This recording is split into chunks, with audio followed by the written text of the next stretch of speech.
माता जी अपना परिचय दे दीजिए। मेरा परिचय है, हम सुबोध आश्रम में कोइराजपुर ग्राम के निवासी हैं और हमारा आश्रम 98 में यहाँ भूमि ली गई और 2007 में हम लोग यहाँ आश्रम को निर्मित किए और यहाँ ही हमारे श्री गुरुदेव का आवास है। उसके पूर्व हमारे गुरुदेव पश्चिम बंगाल, नेपाल, भूटान,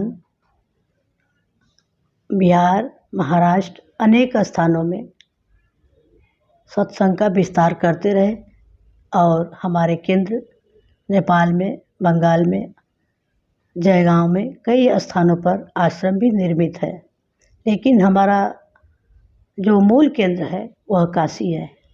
हमारे गुरुदेव शुरू से ही विश्वविद्यालय के छात्र रहे और अपने साधना जीवन के काल से ही वे काशी में निरंतर बने रहे। इस कारण से उनके भीतर एक भावना थी, काशी हमारे बाबा के गुरुदेव की स्थली है, इसलिए हमारा जो मूल केंद्र है वो काशी में होना चाहिए। उसी भावना से हम 8वीं कक्षा से अपने गुरुदेव के सानिध्य में साधना की दीक्षा को प्राप्त किए और मेरे दादाजी मेरे गुरुदेव के गुरुदेव स्थित प्रज्ञ भगवान श्री नागा बाबा के पास जाया करते थे और बाद में मेरी माताजी भी जाती थीं। उनके साथ ही हम बचपन से अपने श्री गुरुदेव के तपस्थली बागी, बागेश्वरी, गाजीपुर उनके दर्शन के लिए जाया करते थे और अपनी पढ़ाई करते हुए मेरे भीतर गुरुदेव के इस ज्ञान को सुनने से ऐसा लगता था कि धर्म के लिए हमारे जीवन की आवश्यकता है। हम उनके उस ज्ञान से प्रभावित होते थे और ऐसा लगता था कि घर द्वार में रह करके व्यक्ति पूर्ण रूप से अपने धर्म का काम नहीं कर सकता है। कुछ लोगों को अपने जीवन को पूर्ण रूप से धर्म के लिए समर्पित करना होगा, तो ही हमारे धर्म का विस्तार होगा। इस कारण से हम 11वीं कक्षा में पढ़ते हुए सन्यासी हुए और हमने अपने जीवन को प्रभु पर सौंप करके मेरे भीतर उठकर सन्यास की भावना साधना को लेकर के जन्मी थी। मेरे भीतर एक कल्पना नहीं थी कि ये आश्रम इतना विकसित होगा और हमारे गुरुदेव का यह ज्ञान इस प्रकार से विकास में जाएगा। बिना आकांक्षा के केवल साधना के भाव से हमने संन्यास धारण किया था और हमारे गुरुदेव मुझे काशी में संन्यास के बाद स्थिर हुए। किराए का ही मकान था, 4 कमरे का पूरा स्वतंत्र भवन था जिसमें रह करके हमारे आश्रम के कुछ और भी भाई बहन रहते थे, जिससे हम आर्य महिला में बीए का पढ़ाई किए और आगे बीएचयू में एमए की पढ़ाई और मेरा पातंजल योग दर्शन में मैंने पीएचडी किया और उसके बाद हम पढ़ाई पूरा होने के बाद अपने गुरुदेव के साथ सत्संग यात्रा में जाना प्रारंभ किए और मेरे भीतर एक मानसिक परेशानी होती थी कि मेरा आश्रम कैसे विकसित होगा। इसलिए मेरे टीचर मुझे चाहते थे कि हम बीएचयू में पढ़ावें। मुझे बुलाया भी गया था, लेकिन मेरे गुरुदेव की इच्छा थी कि हम धर्म का काम करें। अगर हम बीएचयू में पढ़ाएंगे तो 65 साल के बाद ही हम इस कार्य को कर सकेंगे। तो धन के अभाव के कारण ही हम ये सोचते थे कि पढ़ाना उचित है। लेकिन जब मेरे गुरुदेव इस प्रकार से बोले तो मुझे लगा कि मुझे धर्म के कार्य के लिए ही पूर्ण रूप से इसी कार्य के लिए हम समर्पित हैं, तो हमको इसी कार्य में लगना चाहिए। और आज परमात्मा की इच्छा से इस कार्य में लगने से इस आश्रम का विस्तार हुआ। अनेक स्थानों पर छोटा छोटा समारोह होता रहा और आज हम स्वतंत्र रूप से भी सुबोध सत्संग समारोह में जाने लगे हैं और इस सुबोध आश्रम का विस्तार होने लगा है। और हमारे गुरुदेव द्वारा प्रवर्तित विश्व धर्म के 9 एकात्मक सूत्र हैं, जिन सूत्रों को हम खोलते हैं और जनमानस का जो भ्रम है, द्वंद्व है, जो हमारे धर्म को लेकर के आज समाज में समस्या है कि हम किस पंथ के हैं, किस संप्रदाय के हैं। तो हमारे गुरुदेव का कहना है कि धरती पर पंथ अनेक हो सकते हैं, लेकिन धर्म तो सबका एक ही है। तो हम सब यह उद्घोष करते हैं कि सबका धर्म एक है, चाहे हम किसी भी रास्ते से जाएं, लेकिन इस मानव का जो परम लक्ष्य है वो भी एक है और इस धरती पर सबके परमात्मा एक है।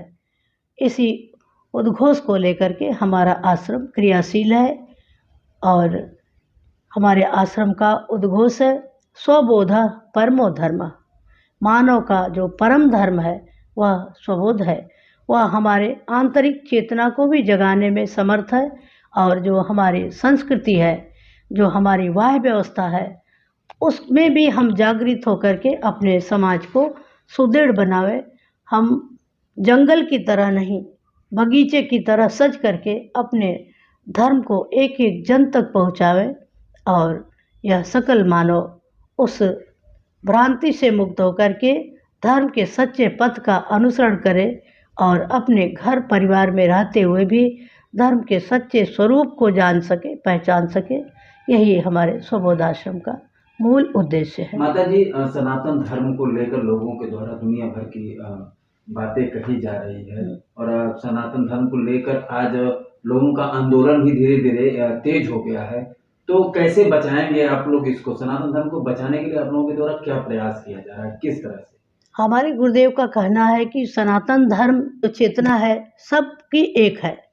उसी आधार पर हमारे गुरुदेव जो हमारा यह स्वबोध आश्रम है, यह किसी भी प्रकार का भेदभाव नहीं स्वीकारता और इस पथ पर सबको आने का छूट है। और जो हमारे प्रबुद्ध पुरुष हुए उनके भीतर इस धर्म को लेकर के, चाहे आप ईसा को लेंगे या बुद्ध को लेंगे, सबका लक्ष्य एक था, लेकिन उनके पीछे चलने वाले जो अनुयायी हैं उनके कारण ही विसंगतियाँ आती हैं और हम खंडों खंडों में विभाजित होते हैं।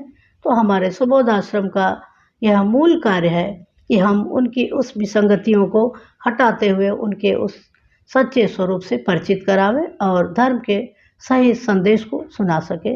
यही हमारे आश्रम का मूल अभियान है। सनातन धर्म को लेकर जो आपके अनुयायी हैं या जो भक्त समाज है, संत समाज है, उनको आप क्या संदेश देना चाहेंगे? उनको हम यही बताना चाहेंगे कि वे आपस में किसी भी प्रकार से संघर्ष न करें।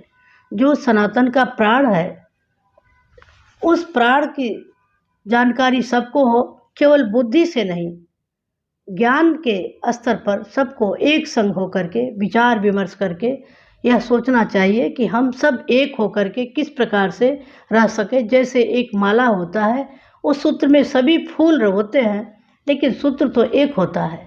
तो हम एक ही परमात्मा के सभी अंश हैं। तो फूल अनेक प्रकार के हो सकते हैं, लेकिन सूत्र एक है।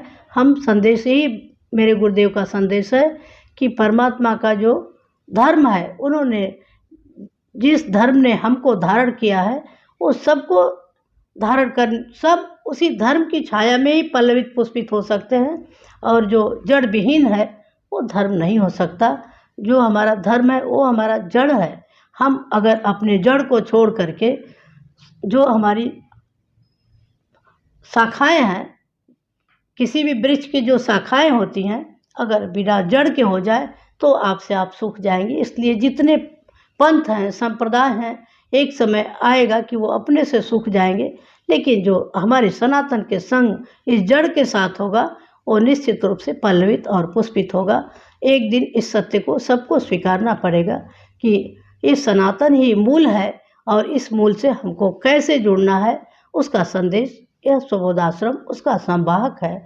स्वबोध परमो धर्म, जिस प्रकार से अपने समय में भगवान बुद्ध ने अहिंसा परमो धर्म का उद्घोष किया था, उसी प्रकार से हमारा यह स्वबोधाश्रम इस जन के लिए एक उद्घोष है। इस स्वबोध परमो धर्म, मानव का, सकल मानव का परम धर्म स्वबोध है। उस मूल के शरण में जाना है और उस मूल को जान करके हम सब के भीतर जो विसंगतियां हैं, समाप्त होंगी और हम एक साथ होकर के हमारे आपसी राग द्वेष भेदभाव सभी मिट सकते हैं और हम एक संग होकर के अच्छे प्रकार से रह सकते हैं और जो व्यक्ति का जो मूल उद्देश्य है परमात्मा की प्राप्ति का वो साधित हो सकता है। माता जी 9 दिवसीय कार्यक्रम आपके यहाँ चल रहा है, संचालित हो रहा है, पिछले 28 तारीख से प्रारंभ हुआ है।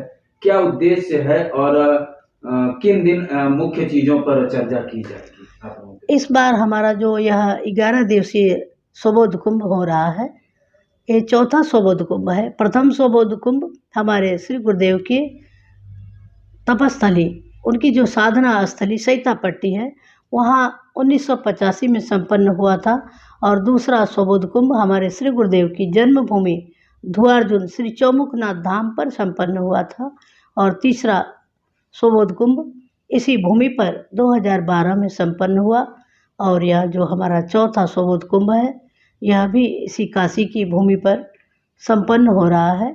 और इस बार का हमारा यह विषय है कि हम अपने वेदों के रहस्य को खोल रहे हैं। जो हमारे 4 वेद हैं वो किस प्रकार से मानव जीवन के लिए उपयोगी हैं। हमारे संतों ने, हमारे ज्ञानी जनों ने, उनके भीतर जैसी भी व्याख्या रही हो, हम किसी को किसी प्रकार से कुछ कह नहीं सकते। हम बच्चे हैं तो अपने अपने समझ से लोगों ने विकास किया, लेकिन मेरे गुरुदेव का कहना है कि कोई भी ज्ञान बिना छिलके के संभव नहीं है। हम अगर कर्मकांड को छोड़ दें, केवल ज्ञान को लें और केवल कर्मकांड को लें, ज्ञान को छोड़ दें, तो दोनों ही अधूरे होंगे। इसलिए हमारा जो 4 वेद है वो किस प्रकार से हमको क्या शिक्षा देता है, इस कुंभ में हम चारों वेदों पर विशद व्याख्या हो रही है, जिसका संदेश जन में जाएगा और हमारा जो सनातन है पल्लवित और पुष्पित होगा। यही इस चतुर्स्वबोध कुंभ का उद्देश्य है। और हमारे बाहर के आए हुए अनेक देशों से जो हमारे भाई बहन आए हैं, इस संदेश को लेकर के जन जन में इसका प्रसार करेंगे। जैसे भगीरथ ने गंगा को छोटे धारा को लेकर के प्रवाहित किया, उसी प्रकार से यह स्वबोध की गंगा धीरे धीरे अनवरत लोगों तक पहुँचेगी। ये हम सब प्रयास कर रहे हैं। माता जी कितने देश के अनुयायी यहाँ भाग रहे हैं? लगभग 7 देशों के लोग यहाँ आए हुए हैं, उसके प्रतिनिधि हैं और यह एक नवीन धारणा है, इसलिए लोगों को समझना जरूरी है। और यह जो भूमि है एक विश्व गुरुकुल बनाने की योजना है, जहाँ ऐसे सन्यासी ब्रह्मचारियों का शिक्षण हो जो अपने सनातन के सत्य को जान करके इसका प्रसार करें। जहाँ से चाहे वहाँ से न, व्यवस्थित ढंग से अपने सनातन धारा के सत्य को जान करके इसका संदेश जन जन में ले जाएं, जिससे कि हम किसी भी विद्यालय में पढ़ते हैं, डिग्री हमारी समान होती है। उसी प्रकार से धर्म का कहीं भी शिक्षण हो, लेकिन हम सब एक हैं, यह हमारे आश्रम का उद्देश्य है। और हमारे भीतर राग द्वेष आपसी, हम किसी भी गुरु के शिष्य हों, लेकिन ज्ञान के लिए हम कहीं भी जाएं, लेकिन हमारा जो एकत्व है वो बधा रहे, हम एक सूत्र में गुथे रहे। यही हम सब लोगों को धारणा देते हैं और हमारे गुरुदेव की यही इच्छा है। धन्यवाद जी। ओम आनंद, ओम आनंद।